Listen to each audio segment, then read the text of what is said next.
ஆயிரம் கை உண்டென்றால் நீ ஒரு கை தரக்கூடாதா? ஈராயிரம் கண் கொண்டாய் உன் ஒரு கண் என்னை பாராதா? உன்னில் சரணடைந்தேன் இனி நீ கதியே. பார்த்தேனே உயிரின் வழியே,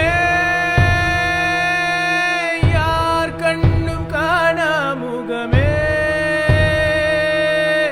கல் என்று நினைத்தேன் உனையே, நீ யார் என்று சொன்னாய் மனமேதான் நீயா? எதில் நீ